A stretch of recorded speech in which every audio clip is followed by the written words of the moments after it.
All right. Hey, everybody. We're back. Kind of. Yes, we're here. Did something there. Whatever. Hey, welcome to the Ballistic Missionaries Wrasslin Supplemental. Wrasslin Supplemental. Thank you. Very nice. I'm working on it. That's my poem. I'm using a whole theme song out. It's going to be amazing. Really? No. Not at all. Nah, not even a little bit. All right. So, welcome to the week in wrestling, everybody. Yes. We're able to watch it. Yeah, There's a lot of it. There's so much of it. I mean, nobody watches TNA, so that's out. We couldn't watch Collision again on Saturday. And I couldn't find any updates, even on like AEW's site. The soonest updates they had were the end of May. So come on, AEW, what the fuck's wrong with you? Got several issues here. Yeah. All right, well, let's get to it. Because usually, you know what? We should mention our best wishes go out to Liv Morgan. She had a bit of an accident in ring with Kairi Sane, landed hard on her elbow and dislocated her shoulders, and she's going to be out for what did they say, 6 months? Probably 6 months. Probably about 6 months, yeah. So that's not good. So we wish her all the best. Yeah, hang in there, Liv. It's so nice to talk a lot of smack about Liv Morgan, but that's as a wrestler. Liv Morgan, the character. Yeah. Liv Morgan, the person, seems nice enough.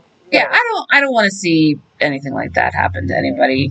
I'm on everyone's side, when injuries happen, except for Logan Paul. I would love to see somebody put their fist in his face in real life.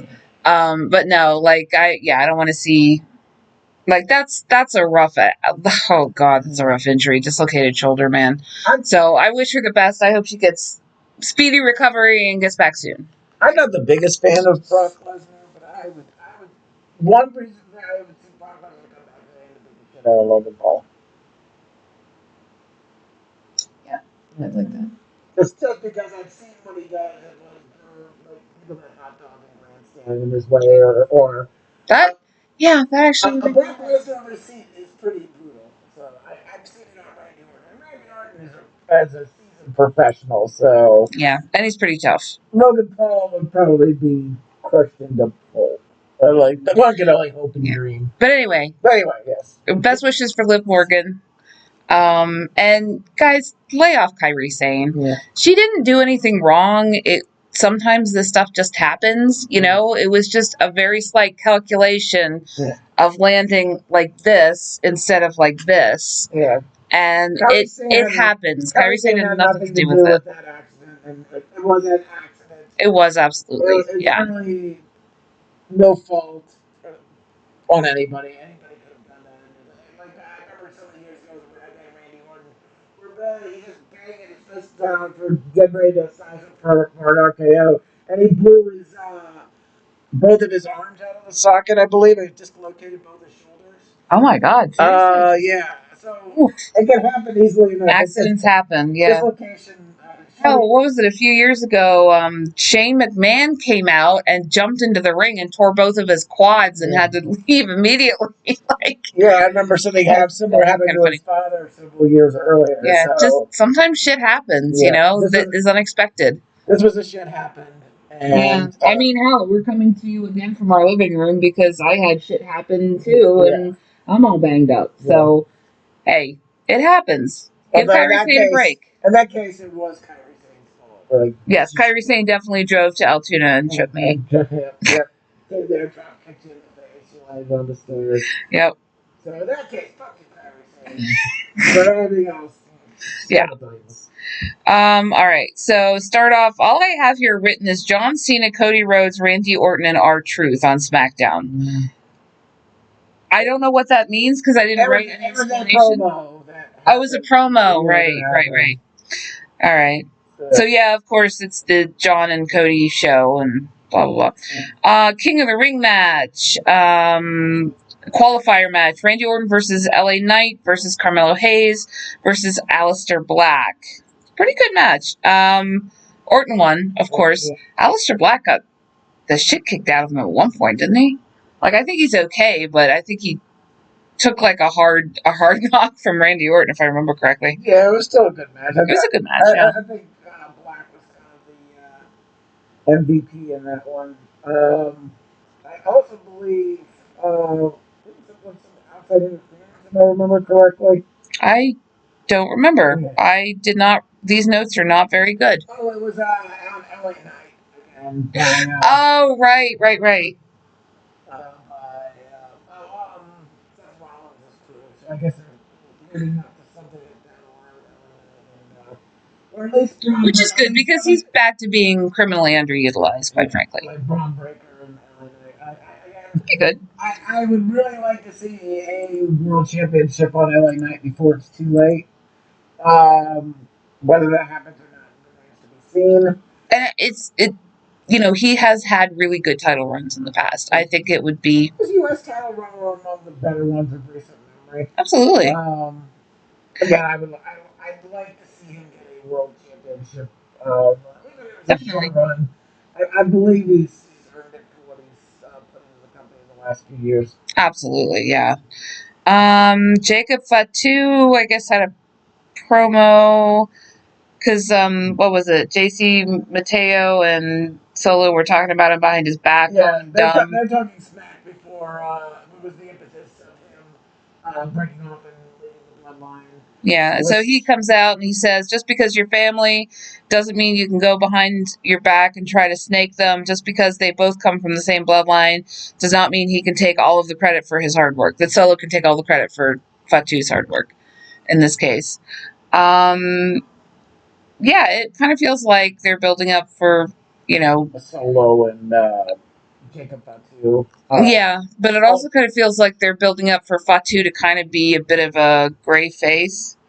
You call him what do you call him? Tweener is like tweener. Yeah. That's terrible.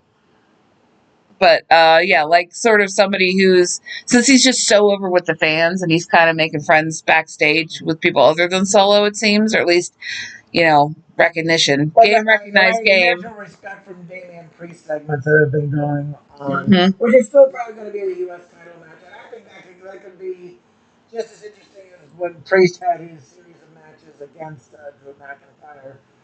Definitely. I hope a lengthy U.S. title run from Jacob Fatu. That would be great. Just to see where he can even stack up being a world title contender. Or where one of the two main straps. There's a wiggy cat. Very poofy. He's very poofy. Yeah. God, that would be great. So here's hoping for that. Yeah. Hello, Wiggy. Stop licking me, Wiggy. All right. Queen of the Ring match: Cargill, Meechin, Nia Jax, and Piper Niven. It was a good match. Yeah. I don't think it was a foregone conclusion that Cargill would win. No, I was actually kind of surprised at that. I kind of thought it was going to be like Nia Jax. I could feel it was going to be Cargill or Jax, but I feel like they're trying to finally, after so many false starts, I feel like WWE is trying to push Cargill through fast before she gets injured again. Why don't you come over here and sit with me? That way all the people can see your poofy tail. That's not a technical difficulty. That is a tail of our cat. Yes. He's very poofy. It's Ella JJ. I have opinions on wrestling. All right. Motor shit is bug. Motor shit. You got that. They kind of were on Friday, but the Motor City Machine Guns versus the Wyatt Six. Dexter Lumis and Joe Gacy, they finally did something. Yeah. And they won, I think. Honestly, I think the reason why I want the Wyatt Six to... Speaking of false starts. Yeah. Oh, my God. Definitely. It's been, 2 years of them showing up and just doing nothing? But... 2 years. It feels like it. But it I don't think it's been that long. Several months going on at almost a year. Yeah. But I mean, I want to see the Wyatt Six come out and do their thing. You know, I want to see them do really well because Dexter Lumis and Joe Gacy look like they're going to be doing their tag team work, and I really like both of those guys. I think they're both really excellent, interesting characters, you know, and I really want to see them do well in the company, because both of them have been pretty much forgotten since, you know, it's been a couple of years. They kind of just both got dropped from regular programming on NXT and then showed up with the White Six. So yeah, I want to see them. I want to see them out more. I'd love to see that. I think those two are great. I feel with the Wyatts, going all the way back to the Wyatt family. I feel like you're probably just getting into the Wyatts now by watching. I missed most of the Wyatt. I missed all of the Wyatt family. I started watching again in 2020, 2021, I think. So I missed like pretty much the whole run of the Wyatt family. So I don't have anything to compare it to. For me, the Wyatts, either was Bray Wyatt, the original incarnation, various incarnations down the line. Wait, hold on. We disconnected. Okay. We could keep going though, because we're recording. So going down the line, I want to say the Wyatts.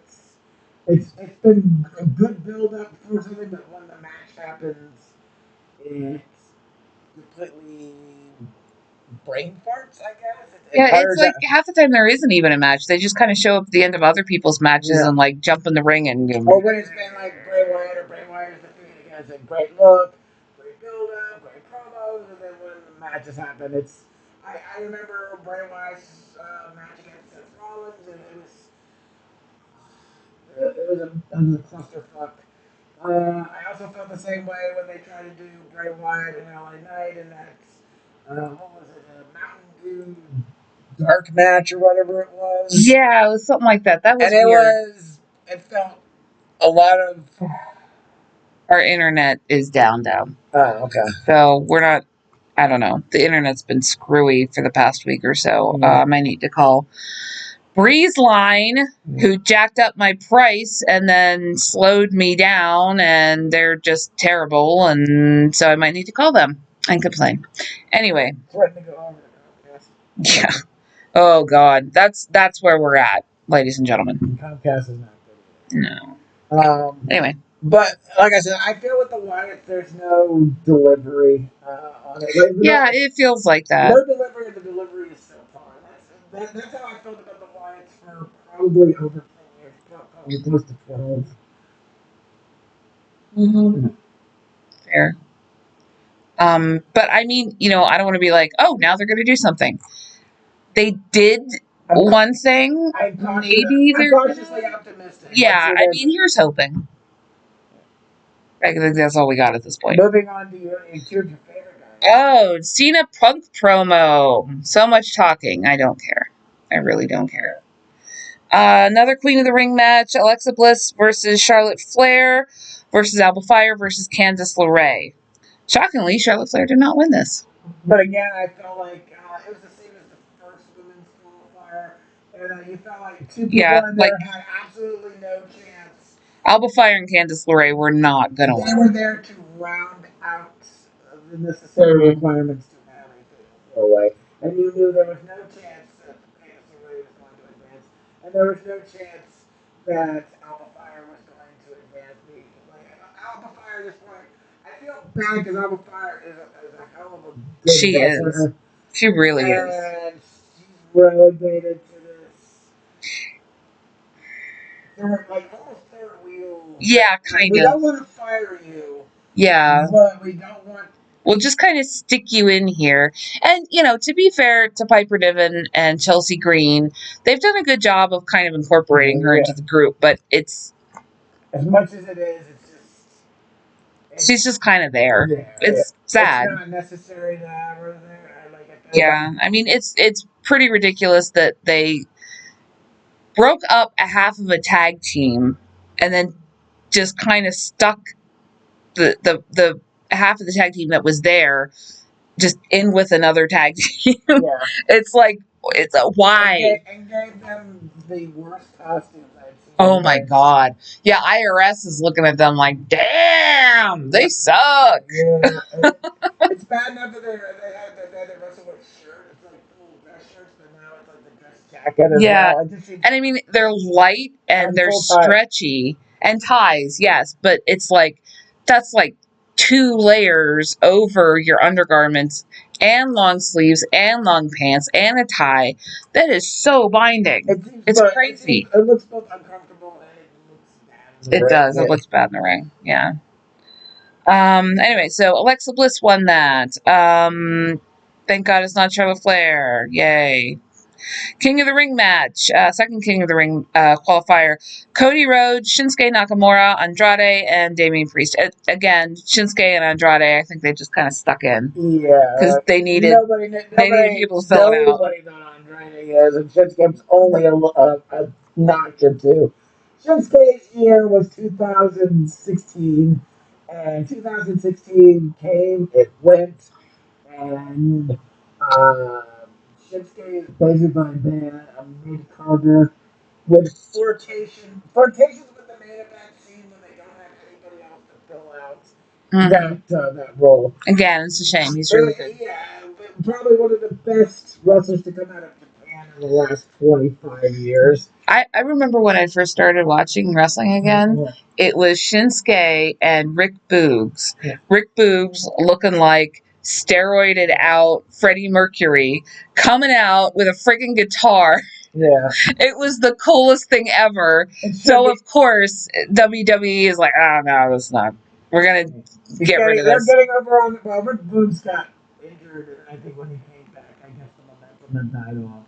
He wasn't back for very long after they let him go, though. Yeah, it's like I think he was in like 1 or 2 matches, like group matches, and then he was gone. Yeah, and then Shinsuke was just kind of popping up here and there, but it's like, oh my God, this is the coolest thing ever. And then Rusev in English, I think a few years earlier. I feel Shinsuke's also probably in his 40s at this point. That's true. And yeah, probably just finishing out his that's a career. good question. So I kind of like I really like it. Again, that's a guy I would have loved to see a world title on at least. Oh, absolutely. Shinsuke.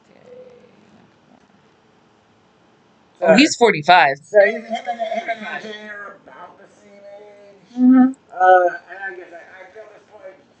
He's at that point in his career where he's putting other people over. And that's great. Yeah. I would say like a senior role in the company and the business in general. Good for him. He's one of those guys I would put in league with like Shayna Baszler that I'd rather have seen at least one world title run with him. Absolutely. Yeah, Cody Rhodes won that. Unsurprising. Incredibly unsurprising. Who won King of the Ring last year? And the men's? I don't remember. I don't remember either. I remember it was Nia Jax on the women's side. Oh, it was Gunther. Oh, right. But he just never wore the crown. And basically, the day afterwards, I got the crown. Now I'm just going to go cash out. I don't care about this stupid cricket thing. That doesn't mean anything either. Nia Jax looked very good in it, though. Anyway, all right, so let's move on to Raw. We didn't watch Collision, so let's move on to Raw. Liv and Dom start the show. Dom, while getting booed, says that today is all about Liv, and then she proceeds to whine a bunch and talk herself up. Io comes out. To quote Io, "Hey Liv, do everyone a favor, shut your mouth." So they get into it. Io threw the belt at her, kicked her in the chest. Then when Dom knelt down to check on her, Io kicked him in the back of the head too. Everybody cheered. Yes. It was pretty good. Although now that, she's going to be out, it's like, oh, that sucks. Because they were building up a lot for Liv, building up stuff with Io, building up stuff with Nikki Bella, who somehow I feel like Liv lucked out on putting Nikki Bella over because that's just pathetic. I put Liv in that. She's really really good at doing a heel character that She's seems a great heel. eminently unqualified to be in the position of the competition. Not that she does in real life. I think she's a good performer, but She has her moments. but the character is basically like, you whatever matches that you do feel like she's out of her league of the other opponents in a kind of honky tonk man kind of way. I did enjoy Honky Tonk Man way more than I enjoy Liv Morgan. It's the gimmickry with the honky tonk man, though. Probably, but I think he's that bad of a wrestler. no. Plus, his voice is way less annoying. Sorry, I can't make fun of Liv because she's out on injured list. That's not cool. But you sound like a dolphin. that's my Liv Morgan impression. Oh, okay. Sound like a dolphin. She sounds like a dolphin. Okay. With a thick Hey, look at these lions here. well, Tommy. We're in the garbage state. The garbage. That's Tony. No. Tony. Tony. That was Woogie. Yeah. Woogie's over here on the air. Not having any of it. It is like, I'm not getting on screen. You can pay me. Mm. All right. So Fatal 4-Way, Queen of the Ring, first round. Stephanie Vaquer, Asuka, Raquel Rodriguez, Ivy Nile. Oh yeah, Asuka's back. This is her first match back, and she looks amazing. Absolutely no ring rust whatsoever. No. We have a lot to talk about on this one. She has a new mask, a really cool mask that was designed by the guy who made Bray Wyatt's Fiend mask. Yeah. And that's cool. And there was a really cool moment where apparently Stephanie Vaquer is a big fan of Asuka. And when Asuka came into the ring, there's a really cool shot of Vaquer where it was like, you could tell she was kind of geeking out, but she was trying to keep her cool and look intimidating. But she's like, Asuka was an international superstar way before she became the WWE. So absolutely, and well earned too. So I mean, Ivy Nile, Raquel Rodriguez, they did good. They look good. Yeah, they did. They held their own really well in the match. There was. Poor Raquel Rodriguez got the devil's kiss, a 10-count devil's kiss on the apron. Ouch. It was ouch. Amazingly, she got up and she was so wrestling after that. But then Rhea Ripley shows up. She pulled Raquel out of the ring, did a riptide on her, and threw her back in the match for Asuka to pin, which she did. Asuka won the Fatal 4-Way. I think this one I enjoyed a little bit more because it was so good. It was. I mean, in the idea of the conclusion was not 25 or 50, like the one or two people were going to definitely make it. Like I felt like the only one that I didn't think was going to make it all was Ivy Nile, but even Ivy Nile put up a good performance. She did, yeah. But I felt she needs to hold the title. Like I felt like Raquel was going to take it, but I assumed, yeah. But I thought Asuka and Raquel actually stood a chance for various reasons. Definitely. So that's always again. I don't like it when when I can pretty much predict it. Oh, it's gonna be this, and when it comes out, you're like, it was fine. Like in-ring performance can make up a large amount of that, but not all of it. So if you feel like you're going in, you're just watching somebody who's gonna get their ass kicked. It's like, why am I watching it? It feels like filler in an episode. It kind of does, yeah. This one was not, and I was happy for that. It was excellent. It was a really good match. If you get a chance to watch it, definitely watch it. All right. Gunther had a promo, supposedly, but Goldberg came out.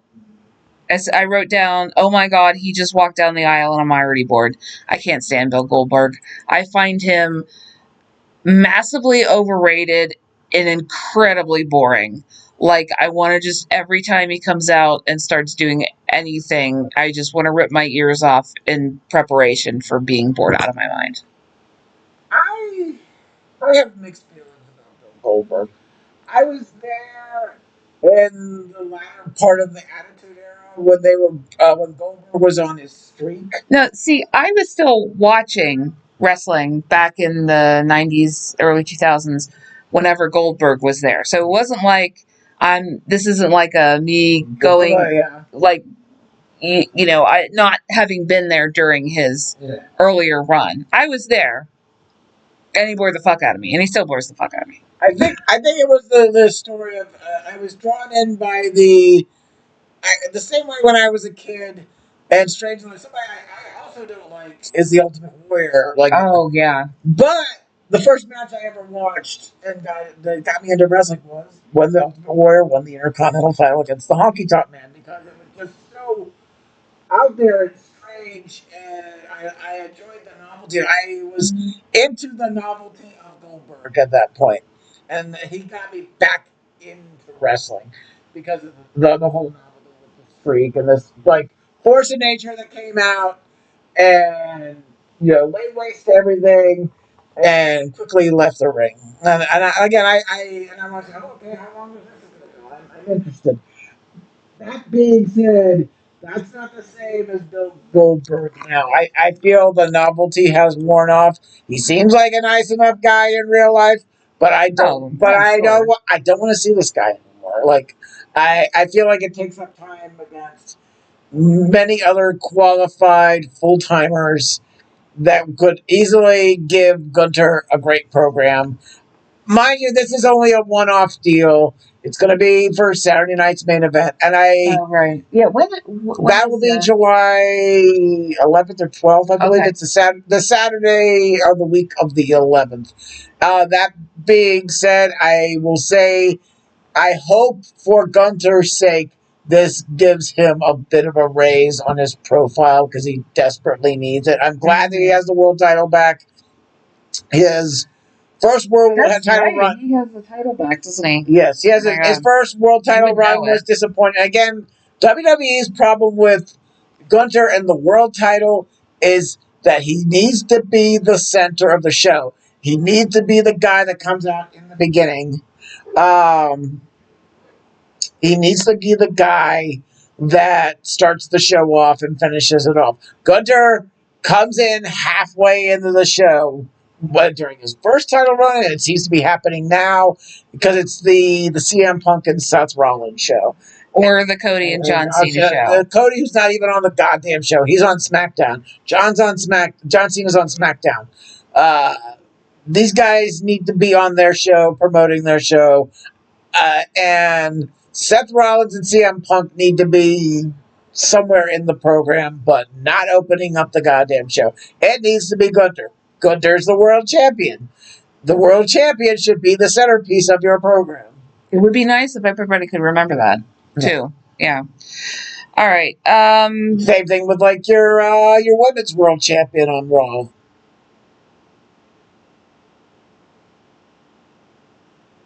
Yeah. Oh, right. Yeah. I can't even. Anyway. All right. AJ Styles comes out for a match with Chupa Chups. Katie McDonough. Where did we get Chupa Chups from? Oh, I told you this before. Because Chupa Chup is a lollipop brand.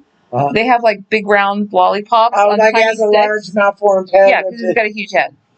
Katie McDonough looks like he could be an extra on that Tim Burton version of Alice in Wonderland. Yeah.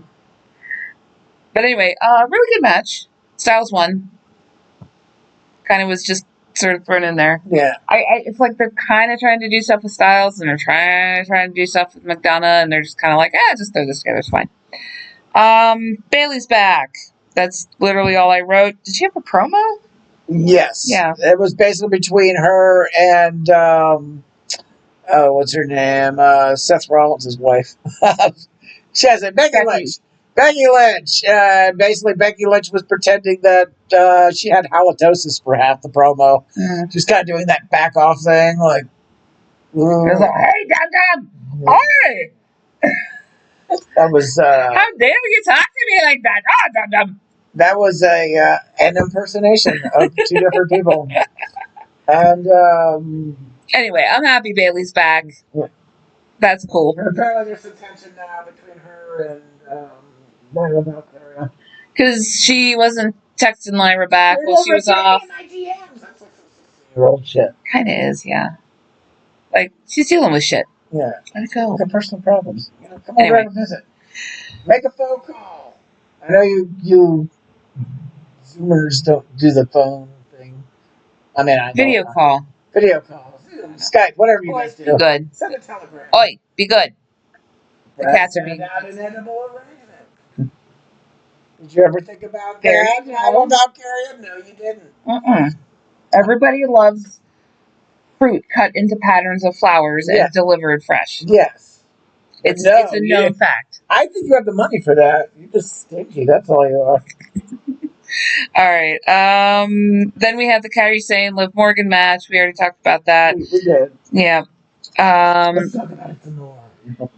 You have anything you want to say about it? No, that's what I was. Let's talk about it. We did. And we did. And then Fatal 4-Way King of the Ring match for the first round. Sheamus, Rusev, Jey Uso, Bronson Reed. That was one where LA Knight, Sami Zayn, and Braun Breaker all interfered. Jey Uso ended up winning. After the win, Seth Rollins came out, and then Cody came out. So it was like super overbooked main event. Bunch of shit going on. Everybody fighting each other. Yeah. Blah blah blah. I felt like that one. Well, I don't think this one. It was like the opposite of that women's match I was talking about earlier. That I couldn't really necessarily determine who it was going to be. Mm-hmm. Like Jay was the forerunner, but he wasn't the definite forerunner. But it was like an opposite effect, as in where I cared somewhat for the women's match. I couldn't care less who was advancing, and I don't know. I want to say Seth Rollins is also in the King of the Ring at this point. No, Seth Rollins is Money in the Bank winner. So yeah. So it'd be interesting to see who comes out of the men's one and challenges at SummerSlam. I feel like at this point Cody and Cena is going to be the SummerSlam main event. Especially for they're trying to ramp it up to 2 days from 1 day, which I don't see why. For me, SummerSlam out of the big four has always been the weakest of the four big four pay-per-views. It's because of its lack of theme, I think. I think WrestleMania is like grandest stage of them all. Biggest matches. Survivor Series has the War Games component to it now. Royal Rumble for obvious reasons. SummerSlam. It feels like a transitory, time for you to end up all the spring and summer storylines and move into the fall, winter stuff to conclude for the year. It's fine. There have been some great SummerSlam matches. I'm just always the least excited for this. Again, like you said, the lack of theme. Mm-hmm. Theme, people, theme. I would like to have something attached to it. I get more excited about Money in the Bank at this point than I do. I enjoy Money in the Bank. The matches are pretty fun, but yeah, SummerSlam, it's like SummerSlam's stuff that happens but it's different every year. SummerSlam's basic claim to fame for the last 10 or 12 years has been it's been the place where most likely a Money in the Bank cash-in happens. True. That's its basic claim to fame at this point. It's basically like biggest reason. It's either that or like a rubber match for a series that's been going on, to finish things off. But again, in and of itself, it's out of the big four. It's the one that we get into. The fact that they're going up to 2 days now, with talk of moving Royal Rumble over to a 2-day format sometime in the near future. Which how the hell is that? That's going to be too much. Like why? It's going to kind of ruin Royal Rumble. Yes. Royal Rumble is perfect, and you people should not destroy it. Yeah, I have no notes on Royal Rumble in general. I'm not saying that have been bad. Oh, sure, yeah. That in terms of concept, it's like they got a men's Royal Rumble, you got a women's Royal Rumble. That in itself is going to take up 2 hours just on its own. So you don't need many other matches on that card, and usually they don't, and that's great. Maybe if you need to fill in time, put in a world title match or something to that effect. But again, But like the Money in the Bank, it was a nice pay per view. There was men's Money in the Bank, women's Money in the Bank, and 3 other matches. yeah. It was nice and tight, concise, really well done. You know, you do not need to bloat these things out to hours and hours and hours. I feel like WWE in the last year to 2 years is really trying to figure out ways to get people's money. Oh, I have no problem in saying that we are currently in the over commodification era Yeah. of WWE. Yeah, no, Yeah. I agree with you. Between that, the overabundance of ads, bringing in part timers like Logan Paul, just a myriad of different ways. Basically the overcharging of people for tickets, The oversaturation of shows. shows, going up to 2 days on WrestleMania, going up to 2 days on SummerSlam. I'm waiting for TKO to come out and tell me that they're going to go off the premium live events and go right back to pay per views. If it's pay per view, sorry guys, I'm not watching your shows anymore. No, that's fucking ridiculous. This is a great system. I'm not willing to pay. I know AEW operates on that. And AEW, honestly, you guys need to get off of the pay per view system. If you guys truly and utterly want to compete with, if that means you have to go to a certain degree with the ads, or with pay promotion, then so be it. But just don't be overboard like WWE. But there are ways to do it. But you're never going to get any expansion of the program, expansion of your product, if people are paying upwards of $50, $60 per pay per view per month, 12 events a year. Yeah, I mean it was $50 to watch it live on Prime. Yeah. To watch All In. Yeah. No, not All In. The other one. Double or Nothing. Yeah, Double or Nothing. Yeah. And it's like no, what the fuck, no. It just seems like pay per view at this point seems like a failed model. Yeah, and an antiquated one at that. Yeah. Like embrace the streaming, guys. It's okay. Yeah, just you have a parent network. You have HBO Max. That apparently there's been talks of you guys going it over and doing that, and you already have your Collision and Dynamite. It seems like the next natural step. It does. It doesn't seem that difficult to do. It seems like your streaming stuff seems to go fine enough on that. Just convert your other stuff your premium live events onto there as well. All right, back to play. All right, NXT Tuesday. Number 1 contenders eliminations for something that I didn't write down. The hell was that for? Oh, that would be for the next pay per view that they're doing, which I believe is Great American Bash. That will be challenging for Jason Kane's Women's Championship. Right. Thank you. My notes are not good, but I rely on his memory. All right. So we had actually 4 of those matches throughout the card. The first one was Jada Parker versus Thea Hale. Thea got her ass kicked pretty well. Jada came out on top on that one. And then it was Lash Legend versus Kalani Jordan. Yeah, I don't think Kalani Jordan's going to beat Lash Legend. No. Yeah, so. Lash Legend is basic. I feel like to a certain degree, if you combined Rhea Ripley and what's her name on the one Braid? Bianca? Bianca together, you would kind of get a Lash Legend. Yeah, and make her a little bit taller. Yeah, Lash Legend is an Amazon. She is. She's amazing. Yeah. And she body slammed Otis a couple of weeks ago. Yeah. Okay, what is it? Main event. Yeah. She body slammed Otis, and she made it look good. I believe she is amazing. I realize that they're trying to maintain a decent roster, but I felt like Lash Legend was ready for the moon. Absolutely. I definitely would have liked to see her in matches with the big bosses, like your is it the proper term for a woman? Like just call her big boss. I don't know. That works for me. I know what you're talking about. Like a Rhea Ripley, you call them Amazons, or Jade Cargill, or Bianca Belair. I believe Lash Legend would go up really well against women wrestlers like that. Piper Niven. Piper Niven. Like I Hell, would, if she can body slam Otis, I bet she can body slam Nia Nia Jax. Jax or Piper Niven. Like I would love to see That would be great. her on the main roster.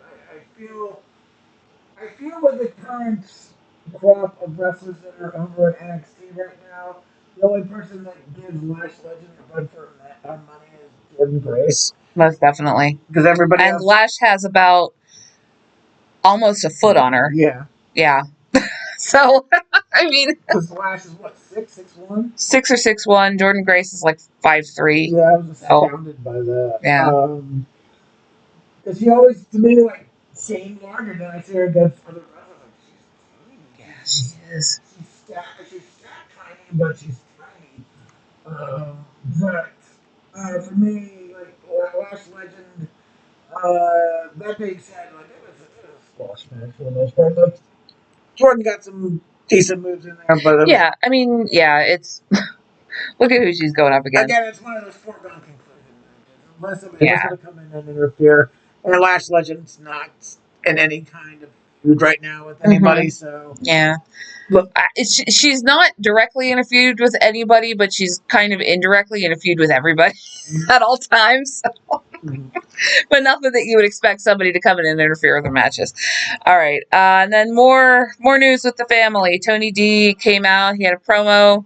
He called Luca out because he wanted Luca to look him in the eyes and tell him whether he was involved with Stax. And just as Luca is about to do this, Stax comes out with some guys. Got some guys. I'm kind of bored with this storyline. A little bit, yeah. They got into it with the guys. Luca accidentally hit Tony when he was aiming for someone else. The only thing I'm interested in is where's Rizzo. Yeah, where the fuck is Rizzo at? I want to know what happened. I thought her and Tony were interesting. Yeah, they had a nice. The other two guys were taking or leaving to me. They seemed like just glorified heavies. Same. I couldn't care less. I think on that one though, Dane versus Zara. I think Dane won that one. You are correct. I wrote that down. Outside interference from inadvertent outside interference from the Dolls. Jaden Paxley. Yeah. Yeah. So the second round of elimination matches, Izzy Dame versus Zarya. Izzy Dame won. I think it's all kind of served the build up of Sam Paxley joining the Edward Collins. The calling is the official name. I just call him Edward Collins because they're all pale and over dramatic. Yeah, I couldn't care. Their promos are so wooden. It works for Sean Spears, but everybody else just have a little bit of personality that none of them. Yeah. I like Izzy Dave. She's got potential. She does. The other guy, I don't remember his name. Other guy, tattoo mohawk guy. Full mohawk. Yeah, I don't know. No idea. He does nothing for me. He's a glorified heavy. Yeah. Second women's elimination: Jordan Grace versus Lola Vice.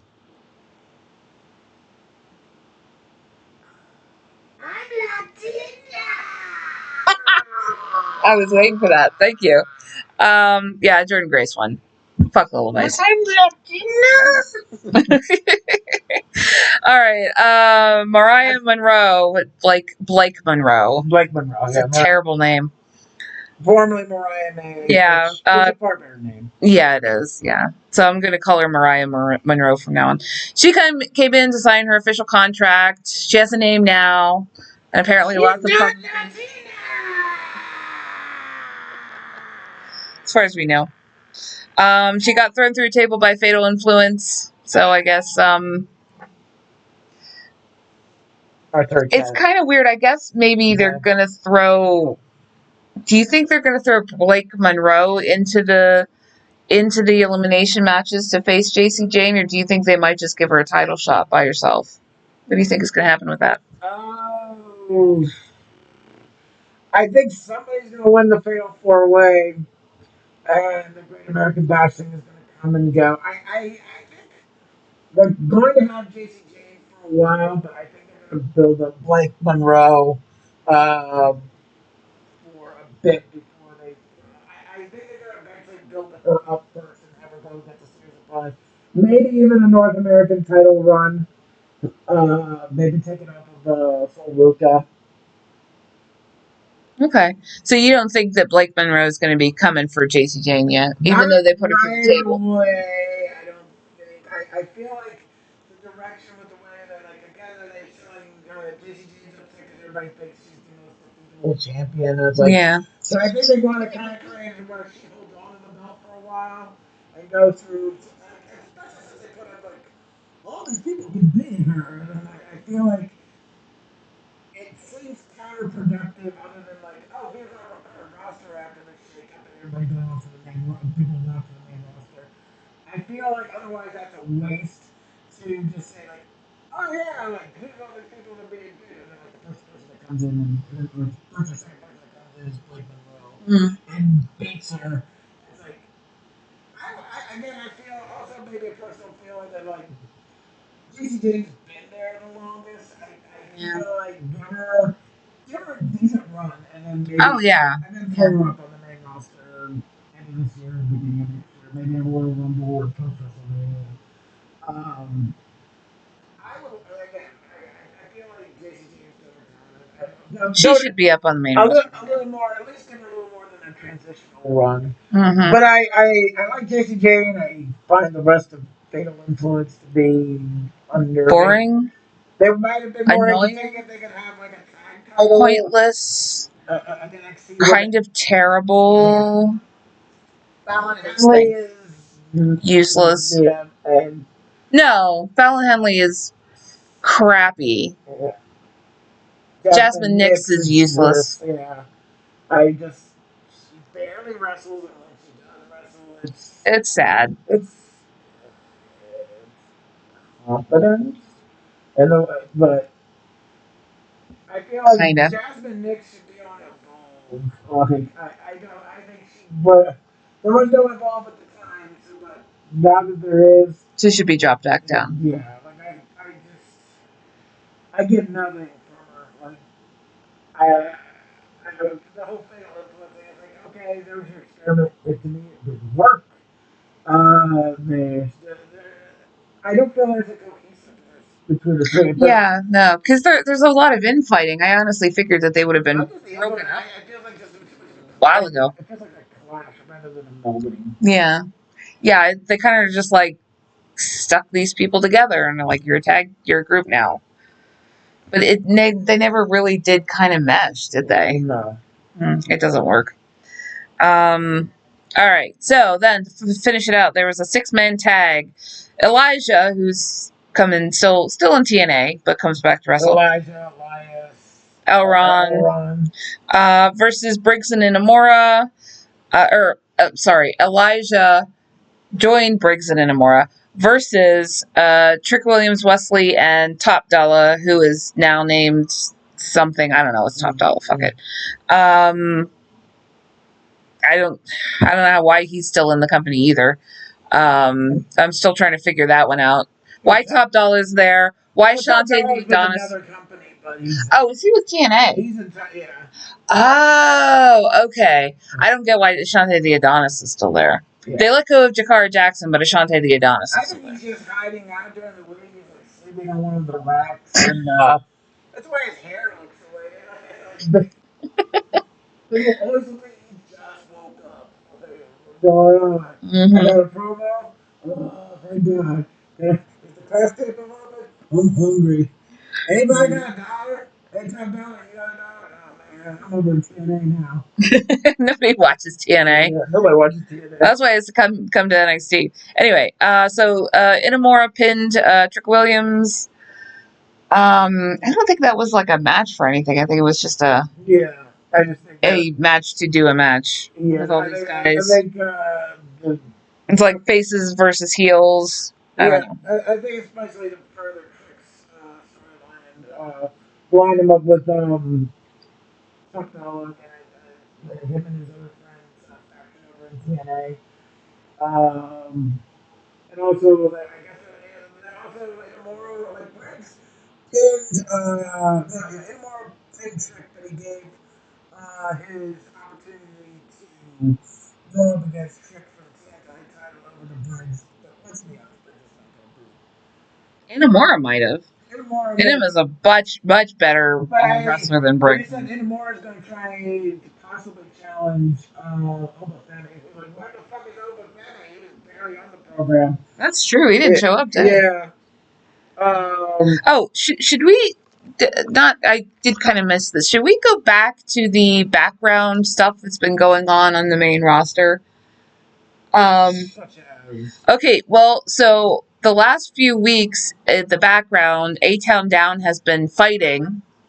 Yeah. And this past week, A-Town Down was still fighting, only Kofi Kingston and Xavier Woods were there, and Xavier Woods was dressed up like the Godfather. Yeah. Like, or like that guy Vito from Corleone, the wrestler. Yeah, before he joined up with the oh, what was it? They had the sirens.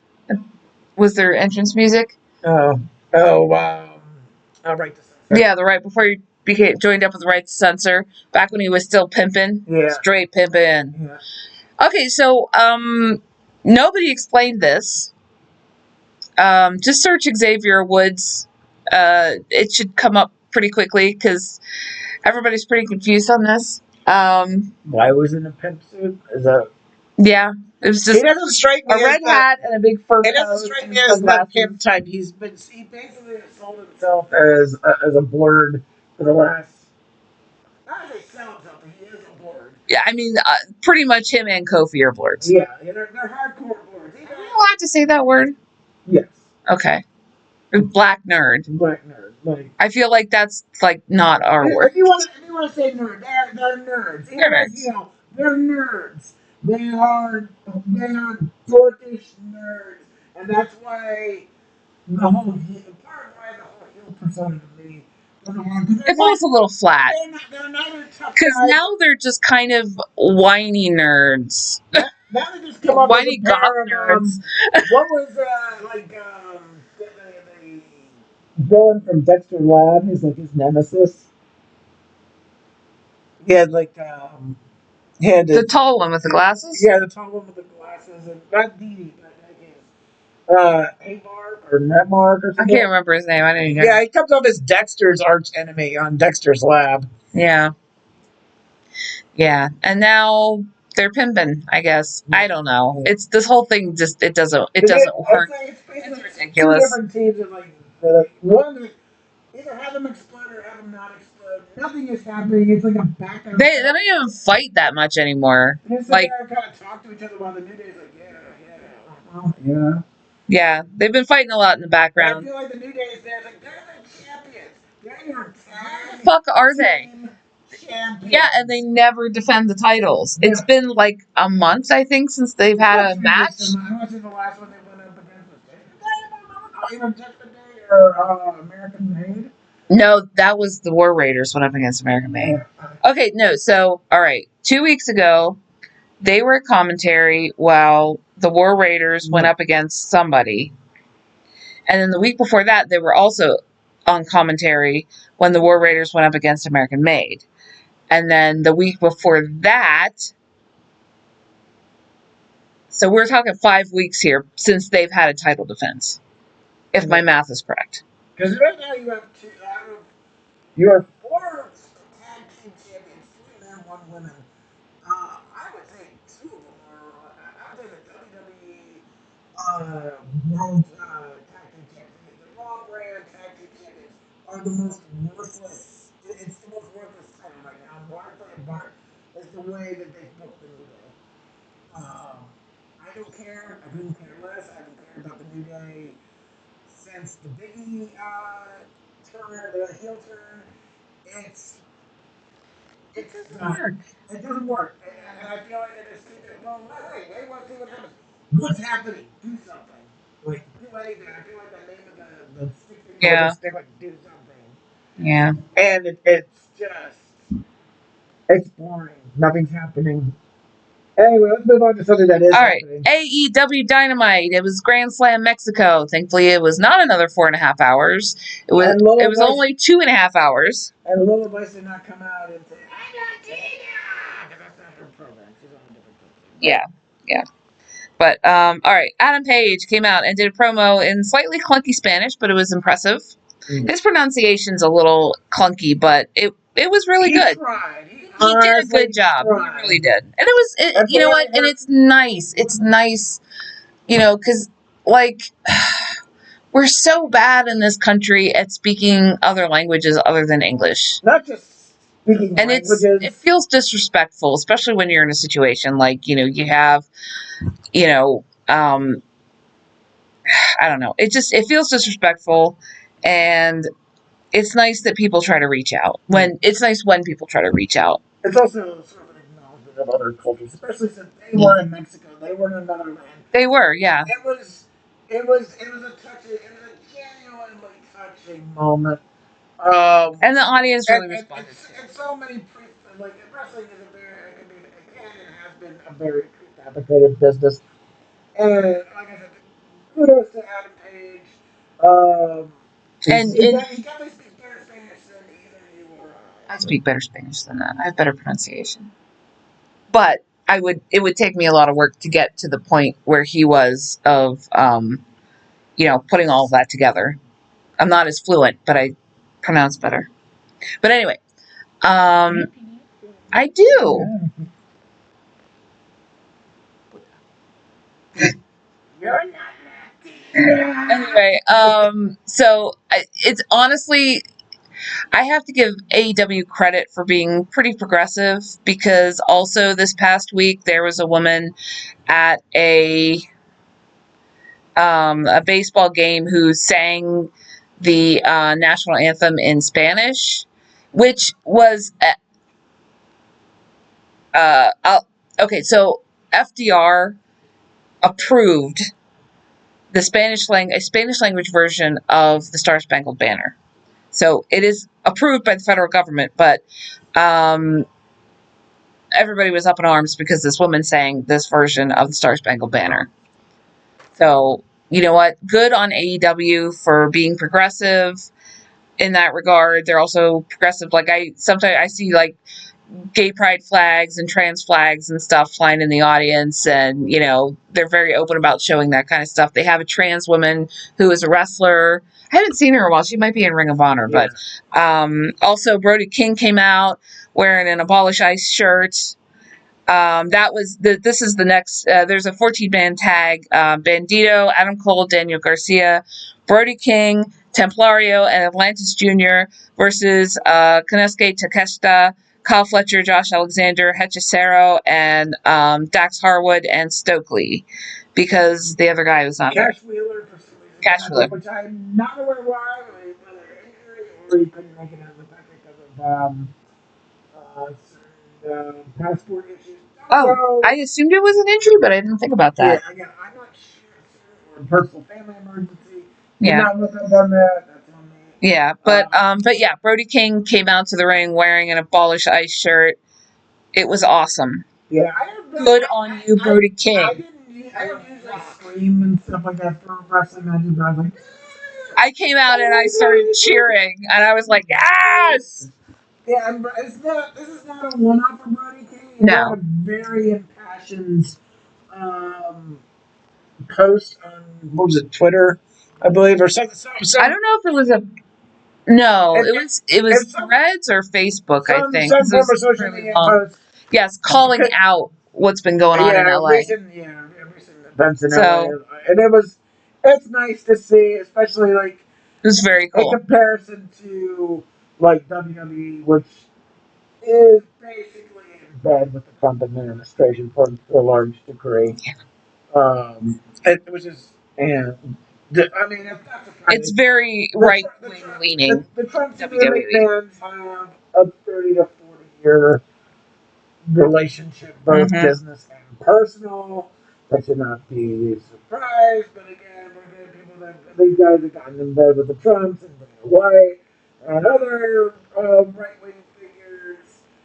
And again, it's kind of, for WWE, it's kind of an icky film on the product that occasionally pops out. But and again, But it's nice that AEW is kind of the opposite of that. and that's against to a certain degree. For us, that might be different for some of our audience that are moderates or centrists. We're more on the progressive side. We get Yeah. it. But What the fuck is wrong with you people? but for us who are progressives, it was a nice thing to see. It was very cool. So again, And of course, there's people. I saw it on Facebook. People were like, "Oh, you should just leave politics alone and just wrestle." sure. Shut up. For me, it's like the Party King had a platform, and he used it for a good purpose. Yeah. And if he gets into trouble, he can always get to the Beast Morto to be his lawyer. Oh yeah, yeah. Congratulations to the Beast Mortos for passing the bar. You passed the bar, right? Yes. Passing the bar somewhere. I can't remember where, but good on you, dude. That is so cool. Like, if I ever get in trouble, I'm going to hire the Beast Mortos and I'm going to pay him extra so he comes in wearing the headdress. Yeah. But with a tie, because Yes. he's Professional. He's business casual. He's a professional beast man. Yeah. Yes. Unless it's casual Fridays. Hawaiian shirt. All right. So anyway, then we had Mark Briscoe versus Kazuchika Okada. Again, like, I love Mark Briscoe, but it was a foregone conclusion Okada was going to win this. Yeah. They're building up Okada for a big. He's going up against Kenny Omega at All In, if I remember correctly. And so, they're building him up. He has to face all of Kenny Omega's, allies and things. But that's see, that again, like, they have some great matches on their pay-per-views that I would love to see, but can't. Like, that's going to be another one. Can't or won't. Yeah. We can't afford to throw out again. Like, anywhere $50 a month for a 2 to 4 hour program. Yeah. I don't have HBO Max, and I can watch their regular programming on there. It doesn't seem like that much of an effort. And again, HBO Max has the other sporting events on there. Platform that they can use, that they are partnered with. This seems like a no-brainer that they're just dragging their feet. Yeah. Anyway, MJF versus Mystico. Oh, I'm sorry, Chad Gable versus Mystico. MJF came out looking like friggin' Chad Gable. It's ridiculous. Before. Oh, has he? So yeah, it's not an unheard of thing. But it was an uncomfortable match. There was a ref DQ, and MJF tapped, but MVP came out and he distracted the ref. So after the, but yeah, it was a DQ. Then after the bell, all hell broke loose. They pulled off Mystico's mask, which honestly I hate when they do that. It feels very sexual assaulty, and disrespectful. Maybe if it wasn't another Mexican wrestler, but it was MJF coming in like stars and stripes. Also, that made it worse. Yes. And the current political climate didn't help. No. I understand MJF's thing is basically to. He's a troll. He comes out and he trolls people. Not and just that, but he causes problems. He's an old school heel that's always in game. That's a good point too. I give him some of it, but apparently this led to later on some fan followed him back to the hotel and got in his face. Yeah. And tried to assault him. Yeah. Apparently there was nobody was hurt, so that's thankfully, like, I don't like that he did that, but I don't, obviously, it's a show. You don't want to see these people getting hurt. It's like the fan that was making threats against Roxanne Perez's life. It's like, people take this shit too far. Like, guys, come on. Or when people, when wrestlers are trying to get on planes and people, like, come up and, start talking to him for half an hour, or when male fans come up and start trying to, like, touch female wrestlers. Guys, stop. Okay? None of this shit is okay. You need to learn where the lines of reality are drawn. Okay? Like, and this was just another one. Like what he did in the ring was horrible, but it's, hi Tony, it's in the ring, like it's still a show. But I just like the whole pulling off the luchadors masks thing. That's something that I've seen people trying to do a lot on WWE, people trying to do on AEW, and I've actually succeeded a few times. I really don't like that. I find it to be like, I know it's just for entertainment, but it makes me very uncomfortable when I see it, quite frankly. So then the Hurt Syndicate, after the bell, Hurt Syndicate came in. They beat up on Mystico. And their music, like, we have to. Yeah. Oh, speaking of music, I made a note of Mystico's entrance music. It says it sounds like a cut track from the Every Which Way But Loose soundtrack. But the crowd got super into it and was singing along. It's like the most low key entrance theme, like low key, melodic. It sounded like something from a 70s movie. Yeah. And the crowd was singing along, and they loved it. It was weird. Or like the telenovela version That the too. music of an American soap opera or something like that. It was just... It was weird. Yeah. Unexpected. I feel there's something lost in translation. Yeah. Like, we're not getting it because we're Americans and not familiar with the song or Mystico or Mexican wrestling. I mean, there's just something amazing that people connect with in Mexico to this song. I mean, it wasn't a bad song. It was just for entrance music. It was bizarre.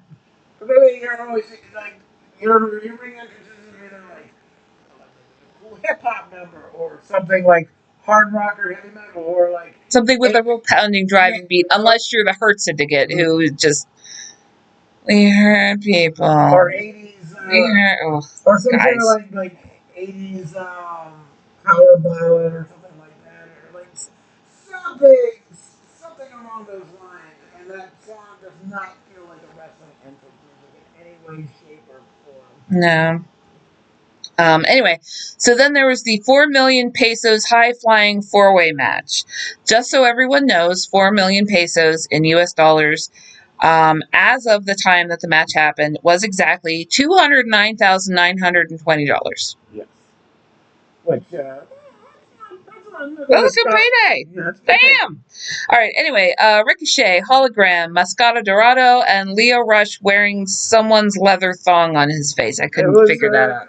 Yeah, what is with Leo Rush and the crew guys? Like, they wear the weirdest costume pieces. I don't get it. Anyway, I didn't write down who won that. I don't remember who won that. Do you know who won that? Mascara. It wasn't Leo Rush. No, it's never Leo Rush. It was hologram. Oh, it was a hologram? Okay. Yeah, I think I got too busy trying to find the screenshot of the conversion rate, and I didn't write down who won the match. All right. Then the women's CMLL Championship, Mercedes Moné versus Zuxis.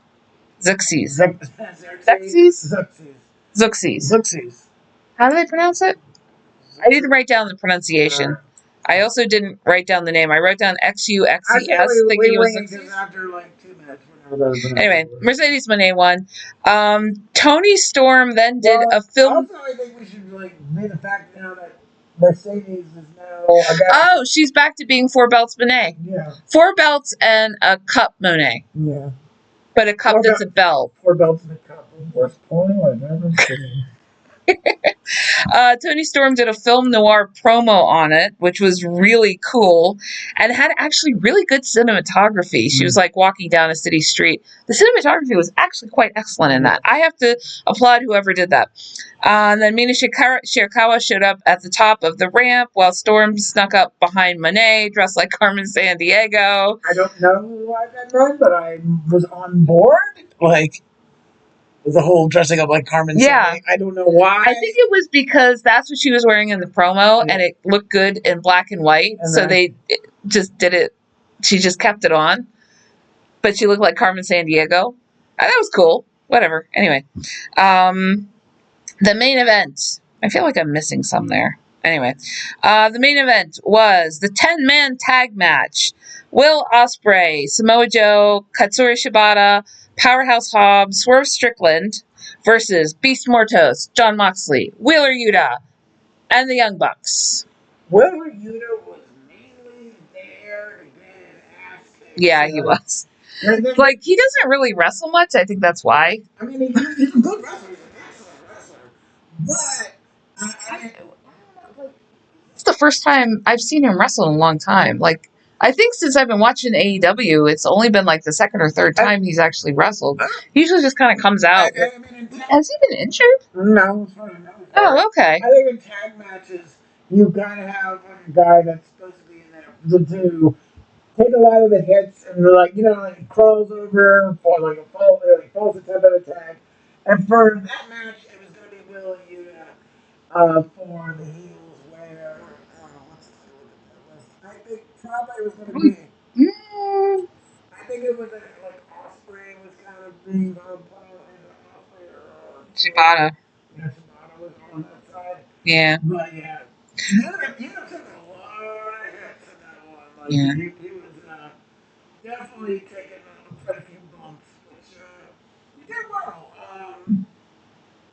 It was a fun match. It was good. It was a little heavily overbooked, and it was. It's a lot of people. It's a lot of people. It was like that. I mean, there were two really huge matches because there was a 14 tag match and then a 10-man tag match, both in the same night. It was a lot. People got their money's worth. Oh, If definitely. you paid to Yeah. get a ticket to get in there, you got to see people that you don't know, like normally to see if you're in Mexico and don't necessarily have access to the states. Um, but like, I like again, kudos for not making it 4 hours. Good for Thank you. you. Anyway, Moxley pinned Swerve on that one, his side one. Yeah, thank you for not making it 2.5 hours. The finish was a little disappointing though, but It was, yeah. It was kind of like. we also forgot to talk about Adam Page's total for sure. Oh, that's right. That was. It kind of looked like It looked like a background in a Doom level. I was gonna say it looked like old wallpaper from a Taco Bell in 1987. Also accurate, yes. It was bad. It was not good. Mm-mm. But yeah, Paige came out to save the day, and from basically all the heels jumping on all the faces, and the finish was a little on the disappointing Yeah. side. Um, but I guess they're trying It to was a throw. good show, though. It was the whole show was really good. All I gotta say for this at this point is I'm hoping Paige takes the belt off of Moxley. Somebody needs to take the fucking belt off of Moxley. Yeah. You know what? John Moxley needs to prove that he still has the belt. Okay, Yeah. number one. Number two, somebody needs to take it off of him. Like, I like John Moxley. We've been watching like old Money in the Bank matches from like when was that? 2016 with Dean Ambrose. Between 2014 and 2017. With Dean Ambrose, it's like, yes, this guy is great. He is a great wrestler. He's a great performer. I'm tired of seeing him having the belt on him. I'm tired of the storyline. Come on, shake it up. I'm done with the Death Riders. Like honestly. A little bit, yeah. Like I guess the Death Riders, as it stands, the past couple of years, as they stand in this storyline, it needs to change. I like some of these guys. I like Will and you as a wrestler. I think Claudio Castagnoli is. He's excellent, yeah. Maria Shafir is also excellent, but she's kind of hasn't done anything. Yeah, she doesn't really do too much. The role of China as the bodyguard for their version of DX. Nothing wrong with that. She does a good job. And she, every now and then, like, the match with, that saw her and, Willa Nightingale going up against each other, that was really good. That was a few weeks ago. But yeah, she doesn't really, it would be nice if she got in the ring and would wrestle, because she is a good performer, but I don't know. There's just, like, so many people that it's just like, they're just kind of there. Again, like, Moxley to me doesn't do anything for me anymore. Like I liked like so many years ago when he was Dean Ambrose and when they broke the Shield up, I was more of a fan of Ambrose than I was of Rollins and Reigns because they basically made when you weren't bringing Brock Lesnar and part timers in at that point. It was the Roman Reigns and Seth Rollins show, and with Dean Ambrose kind of being I would say underbooked or underbooked Hmm. or improperly booked, especially towards the end in 2019. And Moxley AEW has been fine in the past. I just feel like this run it's done. You need to get Oh something. yeah, like nothing personal against Moxley. It's just the storyline's been over. You're beating a dead horse. Just let it go. Yeah. Take the belt off of him. It's time, guys. Come on. And this is, this is not the first time we have said this. Yeah. It's just, it needs to happen. That's a reoccurring theme here on this show. It is. Sorry, John Moxley. We like you, buddy, but Yeah. Your wife seems real cool. yeah, how did that happen? Yeah. Oh my God. Yeah.